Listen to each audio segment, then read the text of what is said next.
Sir, ഞാൻ ഋഷിക ടീച്ചറിനോട് സംസാരിക്കുമല്ലായിരുന്നോ?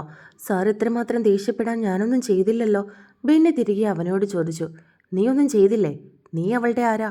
ഇവളുടെ കയ്യിൽ പിടിക്കാനും അത്ര സ്വാതന്ത്ര്യത്തോടെ സംസാരിക്കാനും നീയും ഇവളും തമ്മിൽ എന്തു ബന്ധാ ഉള്ളത്? ക്രിസ്റ്റി വീണ്ടും ദേഷ്യത്തോട് ചോദിച്ചു. ഋഷു ഒന്നും തന്നെ മിണ്ടാതെ നിൽക്കുകയായിരുന്നു. തല്ലിയത് അവൾക്ക് നന്നായിട്ട് വേദനിക്കുന്നുണ്ടായിരുന്നു. അവളുടെ കണ്ണുകൾ നിറഞ്ഞൊഴുകിക്കൊണ്ടിരുന്നു. ക്രിസ്റ്റി! പെട്ടെന്ന് പുറകിൽ നിന്നും ചാർലിയുടെ വിളി കേട്ടതും അവർ 3 പേരും തിരിഞ്ഞു നോക്കി. ഋഷു കരയുന്നത് കണ്ടതും അവൻ സംശയത്തോടെ അവരുടെ അടുത്തേക്ക് ചെന്നു. എന്താടാ, എന്താ പറ്റിയേ? ചാർലി അവനെ നോക്കി ചോദിച്ചു. എന്നാൽ അതിന് മറുപടി പറയാതെ ക്രിസ്റ്റി ദേഷ്യത്തോടെ അവളുടെ മുഖത്തേക്ക് നോക്കി. എന്താ എന്താ മോളെ സംഭവിച്ചത്? എന്തിനാ നീ കരയുന്നത്? ചാർലി അവളെ അവനിലേക്ക് ചേർത്ത് പിടിച്ചതും ഒരു പൊട്ടിക്കരച്ചിലോടെ അവൾ അവൻ്റെ നെഞ്ചിലേക്ക് മുഖമമർത്തി. മോളെ, എന്തിനാ കരയുന്നേ? എന്താണേലും എന്നോട് പറ. ചാർലി അവളുടെ മുഖം പിടിച്ചുയർത്തി സംശയത്തോടെ അവളുടെ മുഖത്തേക്ക് നോക്കി ചോദിച്ചു. എന്നെ എന്നെ വീട്ടിലേക്ക് കൊണ്ടാക്കാവോ? എനിക്കിവിടെ നിൽക്കണ്ട. അവൾ കരഞ്ഞുകൊണ്ട് അവൻ്റെ മുഖത്തേക്ക് നോക്കി. ആദം പെട്ടെന്നുള്ള ആഘാതത്തിൽ നിലത്തേക്ക് വീണു. ഷീതു ഞെട്ടി തൻ്റെ സൈഡിലേക്ക് നോക്കി. റയാൻ! ഷീതു നിറകണ്ണുകളോടെ അവനെ വിളിച്ചു. ഏട്ടത്തി! അവൻ അവളെ തന്നിലേക്ക് ചേർത്ത് പിടിച്ചു. ഡാ! ആദം അവൻ്റെ നേരെ ചെന്നു. റയാൻ ഷീതുവിനെ അവൻ്റെ പുറകിലേക്ക് മാറ്റി നിർത്തി. ആദം അവൻ്റെ കോളറിൽ കുത്തിപ്പിടിച്ചു. കൈയെടുക്കടാ! റയാൻ ദേഷ്യത്തോടെ അവൻ്റെ മുഖത്തേക്ക് നോക്കി പറഞ്ഞു. ഇല്ലെങ്കിൽ നീ എന്തു ചെയ്യും? ആദം തിരികെ അവനോട് ചോദിച്ചു. അതിനവനെ നോക്കി പുച്ഛത്തോടെ ഒന്ന് ചിരിച്ചതിന് ശേഷം റയാൻ അവൻ്റെ കൈ ബലമായി പിടിച്ച് താഴ്ത്തി. നിന്നോട് ഞാൻ ഒരു തവണ പറഞ്ഞതാ എൻ്റെ ഏട്ടത്തിയുടെയോ കുഞ്ഞിൻ്റെയോ നിഴൽവട്ടത്ത് പോലും വരരുതെന്ന്. റയാൻ ദേഷ്യത്തോടെ അവനെ നോക്കി പറഞ്ഞു. അത് പറയാൻ നീ ആരാടാ? ഇവൾ എൻ്റെ ആയിരുന്നു.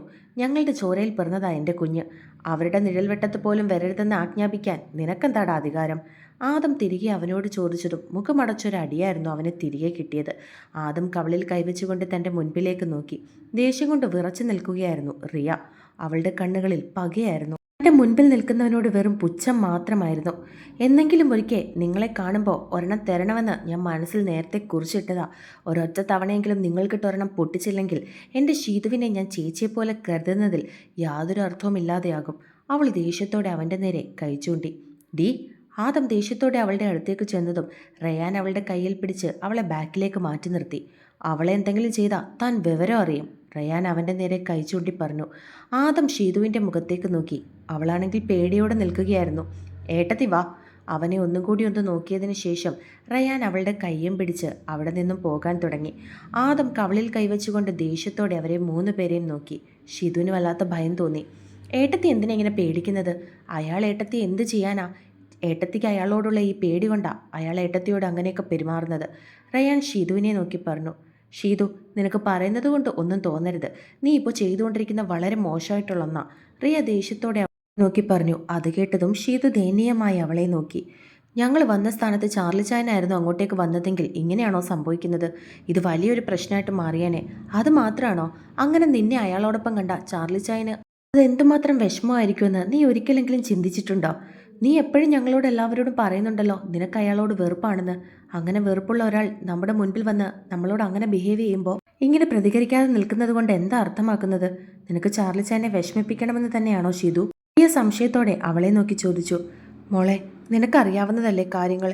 എനിക്ക് അയാളെ പേടിയാ. വെറുപ്പാണെന്ന് എല്ലാവരോടും പറയുമ്പോഴും എൻ്റെ ഉള്ളിൽ അയാളെ കാണുമ്പോൾ ഭയമാണ്. മറ്റൊന്നും കൊണ്ടല്ല. എൻ്റെ കുഞ്ഞിനെ എനിക്ക് നഷ്ടപ്പെടുമോ എന്നുള്ള പേടി. അയാളോട് എതിർത്ത് സംസാരിച്ചാൽ എൻ്റെ കുഞ്ഞിനെ അയാൾ കൊണ്ടുപോകുമോ എന്നെനിക്ക് ഭയമാണ്. എൻ്റെ കുഞ്ഞിന് വേണ്ടിയിട്ടാ ഞാനൊന്നും. അവൾക്ക് ബാക്കി പറയാൻ കഴിഞ്ഞില്ല. അവളുടെ കണ്ണുകൾ നിറഞ്ഞൊഴുകി. ഏട്ടത്തി, അങ്ങനെ അയാൾക്ക് കുഞ്ഞിനെ കൊണ്ടുപോകാൻ കഴിയോ? ഏട്ടത്തി ഇങ്ങനെ പേടിക്കല്ലേ. ഒന്നുമില്ലെങ്കിലും ഞങ്ങളൊക്കെ ഇല്ലേ.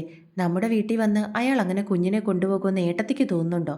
അവൻ അവളെ സമാധാനിപ്പിക്കാൻ എന്ന രീതിയിൽ പറഞ്ഞു. റയാൻ, നമ്മുടെ വീട്ടിൽ അവൾ സുരക്ഷിതയായിരിക്കും. അതെനിക്ക് നന്നായിട്ടറിയാം. പക്ഷെ അവളെ സ്കൂളിൽ ചേർത്ത് കഴിഞ്ഞാൽ നമ്മുടെ ആരുടെയെങ്കിലും കണ്ണൊന്ന് തെറ്റിയാൽ എനിക്ക് പേടിയറിയാൻ. കുഞ്ഞിനെ അയാൾ എന്തെങ്കിലും ചെയ്യുമോ എന്നും ഞാൻ ഭയപ്പെടുന്നുണ്ട്. കുഞ്ഞിനെ വെച്ച് എന്നെ ഭീഷണിപ്പെടുത്തി കൊണ്ടുപോവോ എന്നൊക്കെയാണ് ഞാൻ നന്നായി ഭയപ്പെടുന്നത്. അവൾ പേടിയോടെ അവൻ്റെ മുഖത്തേക്ക് നോക്കി. ഒരിക്കലും ഇല്ല ഏട്ടത്തി. ചേട്ടായി ഉള്ളപ്പോൾ ഏട്ടത്തി എന്തിനാ ഇങ്ങനെ പേടിക്കുന്നത്? റയാൻ അവളെ സമാധാനപ്പെടുത്തി. നീ ഇത് ഏട്ടത്തി ചേട്ടായിയോട് പറയാൻ നിൽക്കണ്ട. ഇത് നമ്മൾ മാത്രം അറിഞ്ഞാൽ മതി. റിയ, ഞാൻ പറഞ്ഞത് മനസ്സിലായല്ലോ? അവൻ അവരെ 2 പേരെയും നോക്കി പറഞ്ഞു. അത് കേട്ടതും അവർ 2 പേരും തലയാട്ടി. മിസ്സു! ഷീതു സംശയത്തോടെ അവനെ നോക്കി ചോദിച്ചു. മമ്മിയുടെ കയ്യിലിരിപ്പുണ്ട്. മമ്മി അവിടെ ഇരുന്ന് പ്രോഗ്രാം കാണുക.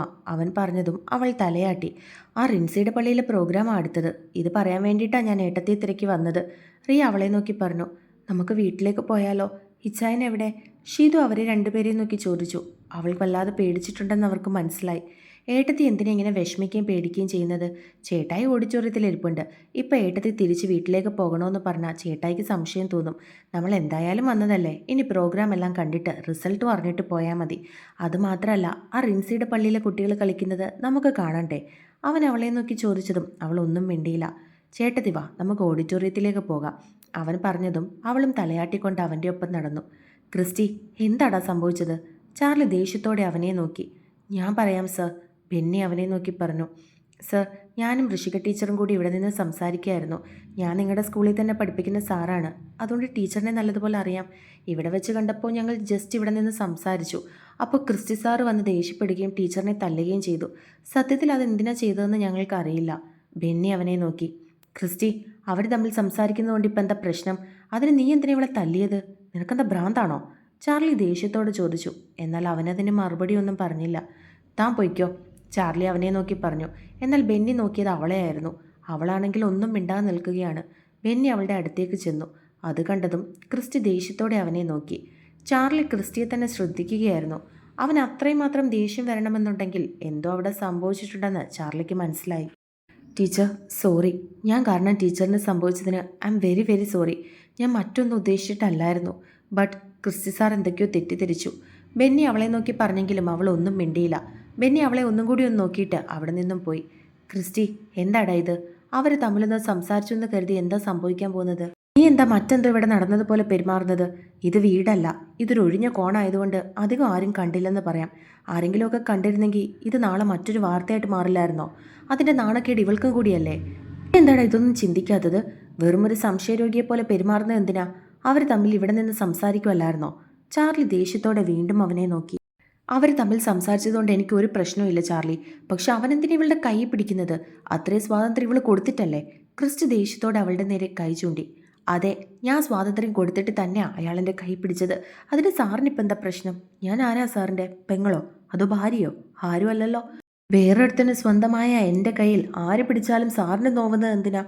കണ്ണുകൾ നിറഞ്ഞൊഴുകുന്നുണ്ടെങ്കിലും അവൾ ദേഷ്യത്തോടെ അവൻ്റെ മുഖത്തേക്ക് തന്നെ നോക്കി ചോദിച്ചു. ഡി. അത് കേട്ടതും അവൻ അരിശത്തോടെ അവളുടെ അടുത്തേക്ക് പോകാനായി തുടങ്ങിയതും ചാർലി അവനെ പിടിച്ചു നിർത്തി. ഋഷു പെട്ടെന്ന് പുറകിലേക്ക് മാറി. അവൾ ചോദിച്ചതിൽ എന്താടാ തെറ്റ്? നിനക്കവളെ കാണുമ്പോഴെല്ലാം അവളോട് ദേഷ്യപ്പെടുന്നതല്ലേ പതിവ്? അവരൊന്നിച്ച് നമ്മുടെ സ്കൂളിൽ വർക്ക് ചെയ്യുന്നവരാ. ഒരുപക്ഷെ അവർ നല്ല ഫ്രണ്ട്സ് ആകും. അങ്ങനെ ഫ്രണ്ട്സ് തമ്മിൽ കൈ പിടിച്ച് സംസാരിച്ചു എന്ന് കരുതി നിനക്ക് ദേഷ്യം വരാൻ? അല്ലെങ്കിൽ അതിൽ പൊസസീവ്നെസ് തോന്നാൻ മാത്രം എന്താ ഇപ്പോൾ ഉള്ളത്? അവൾ ചോദിച്ചത് ന്യായമായിട്ടുള്ള ചോദ്യമല്ലേ? ചാർലി അവസരം കിട്ടിയതുപോലെ അവനോട് ചോദിച്ചു. അങ്ങനെ ഇവളുടെ കാര്യത്തിൽ വേറൊരുത്തർ സ്വാതന്ത്ര്യം കാണിക്കുന്ന എനിക്കിഷ്ടമല്ല. ഞാൻ ചിലപ്പോൾ ഇവളോട് ദേഷ്യപ്പെടുമായിരിക്കും എന്ന് കരുതി പുറത്തു നിന്ന് ഒരുത്തൻ ഇവളെ സ്നേഹിക്കാൻ നിൽക്കണ്ട. എനിക്കത് ഇഷ്ടമല്ല. അതിന് നാളെ ആയാലും എൻ്റെ കൺമുൻപിൽ കാണുകയോ ഞാൻ അറിയിക്കുകയോ ചെയ്താൽ ഇതിനപ്പുറമായിരിക്കും ഞാൻ ഇവൾക്ക് കൊടുക്കാൻ പോകുന്നത്. അവൻ ദേഷ്യത്തോടെ അവളുടെ മുഖത്തേക്ക് തന്നെ നോക്കി പറഞ്ഞു. എനിക്കിഷ്ടമുള്ളത് ഞാൻ ചെയ്യും. അവളും വാശിയോടെ അവൻ്റെ മുഖത്തേക്ക് നോക്കി. അത് കേട്ടതും ക്രിസ്റ്റി ദേഷ്യത്തോടെ മുൻപോട്ട് പോകാൻ തുടങ്ങിയതും ചാർലി അവനെ വീണ്ടും പിടിച്ചു നിർത്തി. എടാ, ഒന്ന് അടങ്ങ് നീ. അവള് ദേഷ്യത്തിൽ എന്തെങ്കിലും അങ്ങനെ വിളിച്ചു പറയുന്നു എന്ന് കരുതി നീയും അങ്ങനെ തന്നെ തുടങ്ങുവാണോ ക്രിസ്റ്റി? ഇത് വീടല്ല രണ്ടും കൂടി അങ്ങോട്ടും ഇങ്ങോട്ടും വഴക്കുണ്ടാക്കാൻ. നീ പോയേ. ചാർലി അവനെ നോക്കി പറഞ്ഞു. അവൻ ഒന്നുകൂടി അവളുടെ മുഖത്തേക്ക് നോക്കി. എന്നാൽ അവൾ അവനെ തിരികെ നോക്കിയതേയില്ല. എടാ, നിന്നോടാ പറഞ്ഞേ പോയി ഓഡിറ്റോറിയത്തിൽ ഇരിക്കാൻ നോക്ക്. ഇനി ഇതിനെപ്പറ്റി ഒരു ചർച്ച ഇവിടെ വെച്ച് വേണ്ട. വീട്ടിലേക്ക് ചെല്ലട്ടെ, സൗകര്യമായിട്ട് നമുക്ക് ഇതിനെപ്പറ്റി സംസാരിക്കാം. ചാർലി വീണ്ടും പറഞ്ഞതും അവൻ അവളുടെ മുഖത്തേക്കൊന്ന് നോക്കിയതിനു ശേഷം ഓഡിറ്റോറിയത്തിലേക്ക് നടന്നു. മോളെ. അവൻ പോയെന്ന് ഉറപ്പായതും ചാർലി അവളുടെ ഷോൾഡറിൽ കൈവച്ചുകൊണ്ട് വിളിച്ചു. അവൾ നിറഞ്ഞ മിഴികളോടെ അവൻ്റെ മുഖത്തേക്ക് നോക്കി. സാരമില്ല, പോട്ടെ. അവന് വേണ്ടിയിട്ട് ഞാൻ മോളോട് സോറി പറയാം. കരയാതെ. അവൻ അവളുടെ കണ്ണുകൾ തുടച്ചു കൊടുത്തു. ചാർലി ചായ, എന്നെ വീട്ടിലേക്ക് കൊണ്ടാക്കുമോ? അവൾ ദയനീയമായി അവൻ്റെ മുഖത്തേക്ക് നോക്കി. നമുക്ക് പിന്നെ പോയാൽ പോരെ? അവൻ തിരികെ ചോദിച്ചു. എനിക്ക് വീട്ടിലേക്ക് പോകണം. ഇല്ലെങ്കിൽ ഇതിനുള്ള മറുപടി ഇങ്ങനെ എല്ലാവരോടും പറയേണ്ടി വരും. അവൾ കവളിൽ കൈ ചൂണ്ടി കാണിച്ചുകൊണ്ട് അവനോട് പറഞ്ഞതും അവനും അത് ശരിയാണെന്ന് തോന്നി. കാരണം അവൻ തല്ലിയ പാടവളുടെ കവളിലുണ്ടായിരുന്നു. ആ, ഞാൻ കൊണ്ടാക്കാം. ചാർലി അവളെ നോക്കി പറഞ്ഞതും അവൾ തലയാട്ടി. ശേഷം അവൻ അവളെയും കൊണ്ട് ബൈക്കിൽ വീട്ടിലേക്ക് തിരിച്ചു.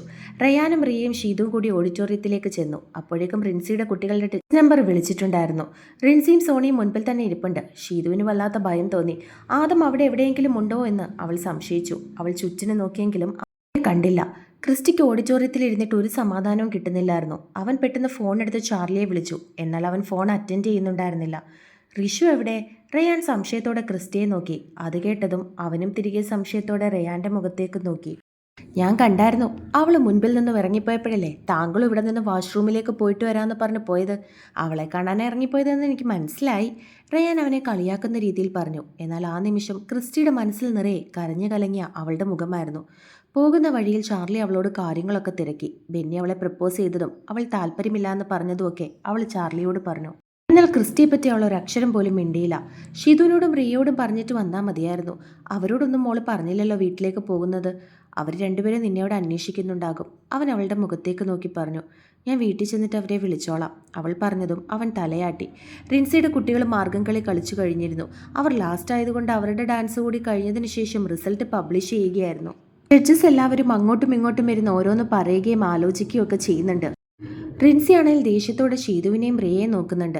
ഷീതു കൈകൾ കൂപ്പി പ്രാർത്ഥിക്കുകയാണ്. അവളുടെ തൊട്ടടുത്തായിട്ട് റിയ അവരെ പുച്ഛത്തോടെ നോക്കുന്നുണ്ട്. ഷീതുവിൻ്റെ അടുത്ത് അവളുടെ കുട്ടികളുമുണ്ട്. എല്ലാവരും ആകാംക്ഷയോടെയും ടെൻഷനോടെയും റിസൾട്ടിന് വേണ്ടി കാത്തിരിക്കുകയാണ്. റയാൻ, എന്നെ വീട്ടിലേക്കൊന്ന് വിട്ടേക്ക്. എന്നിട്ട് നീ തിരികെ വന്ന് അവരെല്ലാവരെയും കൂട്ടിക്കൊണ്ടു വന്നാൽ മതി. ക്രിസ്റ്റി അവനെ നോക്കി പറഞ്ഞു. അത് കേട്ടതും അവൻ സംശയത്തോടെ ക്രിസ്റ്റിയുടെ മുഖത്തേക്ക് നോക്കി. അതെന്താ അങ്ങനെ? നമ്മൾ തീരുമാനിച്ചത് ഇവിടെ നിന്ന് ഇറങ്ങിയിട്ട് പുറത്തുനിന്ന് ഫുഡൊക്കെ കഴിക്കാനല്ലേ? എന്നിട്ടിപ്പോൾ എന്താ ഇങ്ങനൊരു തീരുമാനം? റയാൻ അവനെ നോക്കി. അത് അത് പിന്നെ അവൻ എന്തോ പറയാനായി തുടങ്ങിയതും അവൻ്റെ ഫോൺ റിങ് ചെയ്തിരുന്നു. അവൻ പെട്ടെന്ന് പോക്കറ്റിൽ നിന്നും ഫോൺ എടുത്തു. ചാർലിയാണെന്ന് കണ്ടതും അവൻ റയാനോട് പറഞ്ഞിട്ട് പുറത്തേക്ക് ഇറങ്ങി. ചാർലി, അവൻ വിളിച്ചു. എടാ, അവൾക്ക് വീട്ടിൽ പോകണമെന്ന് പറഞ്ഞു. നീ തല്ലിയത് എന്തിനാ അവളെ? അവളുടെ കവളിൽ നിന്റെ 5 വിരൽ പതിഞ്ഞിട്ടുണ്ട്. അതിനി ആരെയും കാണിക്കണ്ടെന്ന് കരുതി അവൾ വീട്ടിലേക്ക് പോയി. ഞാനാ അവളെ കൊണ്ടാക്കിയത്. ചാർലി പറഞ്ഞതും അവനൊന്ന് മൂളി. അവിടെ പ്രോഗ്രാമൊക്കെ കഴിഞ്ഞോ? അവൻ സംശയത്തോട് ചോദിച്ചു. ഇപ്പോൾ റിസൾട്ട് പറയും. ക്രിസ്റ്റി അവനോട് മറുപടി പറഞ്ഞു. വേറെ പ്രോഗ്രാം ഒന്നും ഇല്ലല്ലോ. റിസൾട്ട് അറിഞ്ഞിട്ട് നീ അവരെയൊക്കെ കൂട്ടി ഹോട്ടലിലേക്ക് പോയിക്കോ. ഞാൻ അങ്ങോട്ടേക്ക് വരാം. ക്രിസ്റ്റി വീണ്ടും മറുപടി നൽകി. എടാ, എനിക്ക് വേണ്ടടാ. നീ അവരെയും കൊണ്ട് പോയിക്കോ. നിന്റെ ബുള്ളറ്റിൽ ഞാൻ തിരികെ വീട്ടിലേക്ക് പോയിക്കോളാം. അവൻ പറഞ്ഞു. ഋഷുവിൻ്റെ കാര്യം അവരാരെങ്കിലും തിരക്കിയോ? മമ്മി ചോദിച്ചാൽ എന്ത് പറയും? പറയാതിരിക്കാൻ പറ്റുമോ? മിക്കവാറും അങ്കിളിന്ന് വീട്ടിലേക്ക് വരുമെന്നാണ് എനിക്ക് തോന്നുന്നത്. അറിയാലോ നിനക്ക്, അങ്കിളിന് അവളെന്ന് വെച്ചാൽ ജീവനാണെന്ന്. അവളുടെ കാലിലൊരു മുള്ളു പോലും കൊള്ളുന്നത് പുള്ളിക്ക് സഹിക്കില്ല. അവരങ്ങനെ അവളെ വളർത്തിയത്. ആ കൊച്ചിനെയാ നീ ഇന്ന് തല്ലിയത്. അവൾ എന്നോടെല്ലാം പറഞ്ഞു. അതിൽ അവളുടെ ഭാഗത്ത് എന്താ ക്രിസ്റ്റി തെറ്റുള്ളത്? അവൻ അവളുടെ കയ്യിൽ പിടിച്ചത് അത് അവളുടെ സമ്മതത്തോടെയല്ല. അവൻ പ്രപ്പോസ് ചെയ്തപ്പോൾ അവൾക്ക് താല്പര്യമില്ലെന്ന് തന്നെ അവൾ പറഞ്ഞത്. ചാർലി അവനോട് പറഞ്ഞു. ബെന്നി അവളെ പ്രപ്പോസ് ചെയ്തോ? ക്രിസ്റ്റി അറിയാതെ ചോദിച്ചു പോയി. അതെ, അവൻ അവളെ പ്രപ്പോസ് ചെയ്യുമായിരുന്നു. അവൾക്ക് താല്പര്യമില്ലെന്ന് പറഞ്ഞപ്പോൾ അവളുടെ കയ്യിൽ പിടിച്ച് സംസാരിക്കുകയായിരുന്നു.